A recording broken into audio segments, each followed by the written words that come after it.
So hello, what's up mga J-Vlog? Welcome ulit for another video, and for today's video, ayan, i-review ulit natin ang isa sa napakasulit na 5G smartphone today at sobrang benta pa rin, ang Poco M7 Pro. So tara, pag-usapan natin.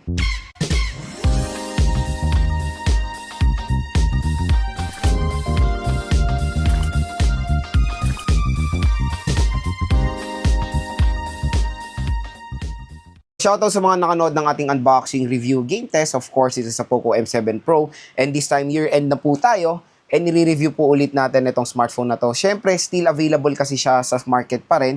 Kaya, it's perfect to review ulit itong smartphone na to. Or balikan natin itong si Poco M7 Pro para sa mga consumers na naguguluhan kung ano ba ang magandang bilhin na smartphone ngayong year-end 2025. So, itong si Poco M7 Pro ay isa sa pinakamura na 5G smartphone na pwede nyo ma-purchase ngayon 2025 under 10,000 pesos. So nakakatuwa na yung mga 5G ngayon ay sobra ng makukuha mo ng mura na lang. Kasi dati ang 5G, very rare lang natin makita sa mga entry-level segment. Ngayon po is nakukuha na natin sila ng napakamura na lang. Kasi syempre, time goes by and nagiging dominant na talaga ang 5G or iba, mas piniprefer na ang mga 5G smartphones ngayon. So, ang Poco M7 Pro, hindi lang siya basta 5G. Maganda pa yung mga specs na ma-offer niya sa kanyang presyo. Kumbaga, napakasulit po mga ka-J-Vlog. Lahat ng mga sasabihin natin dito is ito yung mga reasons din kung bakit maganda siyang bilhin ngayong 2025 or going 2026. Pero, kung interested kayo sa Poco M7 Pro, napakamura nyo lang po yan makukuha sa ating View Products. So, dito sa ating View Products, mura lang dyan ang Poco M7 Pro. Ngayon, tinitignan ko siya sa online dito kung magkano siya. Poco M7 Pro. Dito mga ka-J-Vlog, still available siya and no worries, official store po to ni Poco. So, ang Poco M7 Pro for the 256, 12 gig 256, pwede siya makuha ng 11,000 pesos. Yung 8 gig 256 mga ka-J-Vlog, pwede nyo makuha to ng around 8,000 pesos. So, very affordable na smartphone. At again, under 10,000 siya, syempre, dito sa online. Pero SRP neto medyo malayo. Mid-range yung kanyang SRP. Pero sa online kasi, entry level yung kanyang presyo. At hindi lang yon. Bukod doon sa sale price na makukuha nyo sa online, meron pa kayong additional discount pag binili nyo dito sa ating View Products. Again, dito sa ating product link, may magge-generate pong voucher na up to 1,000 pesos of additional discount para sa inyo upon checkout. Diba? Napakasulit at I know iba skeptical pa rin. Nakikita ko may nagko-comment na skeptical pa rin bumili sa online. Bakit naman kayo magiging skeptical bumili sa online kung sa mismong brand po kayo bumibili? Again, syempre yung mga na-i-scam, nagdedepende yan kung saan talaga kayo bumibili or kung mapanuri ba kayo sa mga binibilan yung shop. So, take for example, sa online platforms, marami talagang manloloko dyan. Pero, syempre, doon lang kayo bibili sa mga mismong official stores or yun nga yung mga platforms na yun ay merong mga malls, doon po kayo bibili. So, ito is official store po ito ng online ng Poco or ng Xiaomi. Kumbaga, sa mismong brand na kayo bibili. Pinovide ko lang yung link para may mag-generate po na voucher na mas makaka-discount pa kayo. Napakalaking tulong yan sa mga ibang consumers and nakikita ko sa comment section na ina-apply nila yung voucher at yes, sobrang layo sa SRP at napakalaking tulong para sa kanila yung na-discount, di ba? So again, yung mga na-discount nyo, pwede nyo gamitin sa iba't ibang bagay, lalo-lalo na ngayong holiday season, pang dagdag Noche Buena, pang regalo, or pang aginaldo, di ba? So yung Poco M7 Pro mga ka-J-Vlog, when it comes sa connectivity, kumbaga ito yung magiging advantage niya sa karamihan po ng mga entry-level smartphones today. Kasi usually, pag nakuha nyo to ng 8,000 pesos, yes, nakuha ko rin siya ng 8K pag nakuha nyo siya ng 8,000 pesos, comparing sa mga 4G devices, mas better din naman ang specs sa mga provide ng Poco M7 Pro. Kaya iba, mas ito yung ino-option. At ito, hands down ako sa Poco, real talk. Napaka-generous sila magbigay ng RAM at ROM. Sobrang sulit. Biruin mo yung top of the line, pwede makuha ng 10K, 12 GB of RAM na 256, 8 gig 256. Again 5G po ito. Kasi yung mga ibang smartphone brands, nagpo-provide sila ng 5G smartphone, pero mababa po ang RAM at ROM. Usually, ang nilalagay nila for this kind of price tag is 4 gig 128. Ito, 8 gig 256 na. Take for example dyan yung Xiaomi Redmi 15 5G.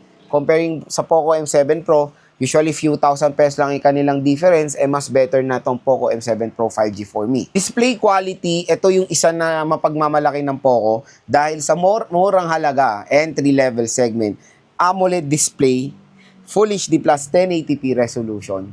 Napakalaki ng screen size, 6.67 inches. 8,000 pesos lang, di ba? Pwede nyo siya makuha. Sobrang solid. Again, 5G smartphone na merong AMOLED display tapos mura.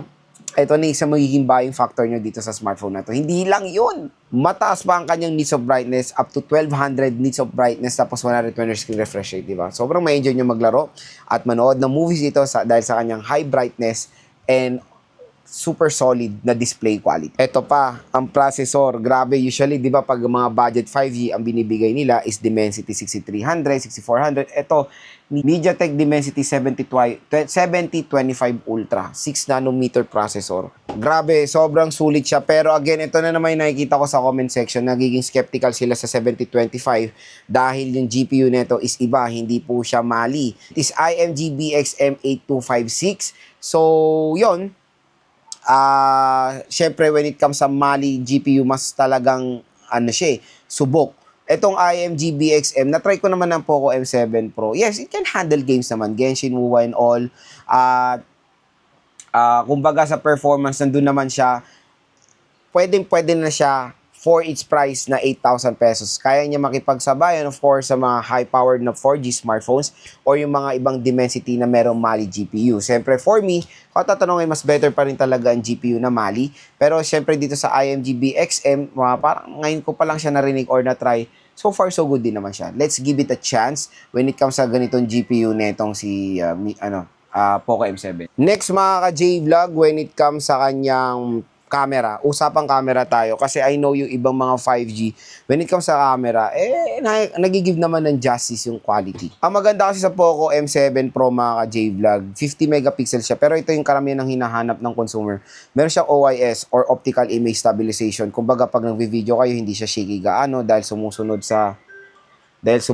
yung processing ng image.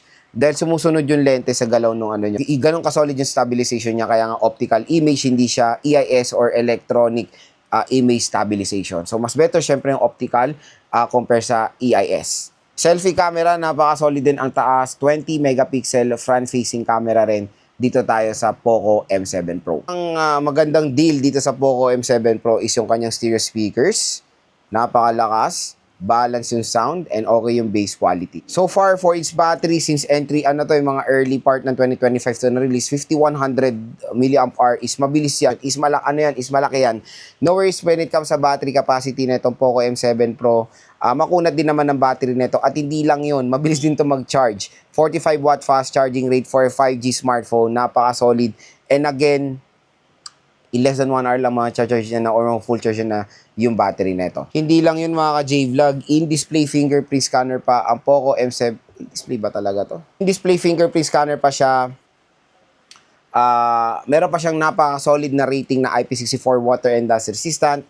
And syempre, ito, magiging real talk tayo sa OS nito. Maganda naman yung HyperOS kasi updated siya or na-update ng Xiaomi or ng Poco yung mga lumang smartphone nila sa mga latest. Pero syempre, again, tulad ng sinabi ko sa mga ibang video ko, isang reklamo ko lang sa HyperOS is of course too much bloatware and merong ads minsan sa mga applications sila. Yun lang naman. Pero again, when it comes sa reliability ng software update, panalo naman ang Poco dyan dahil meron silang history na mag-update ng mga smartphones sila.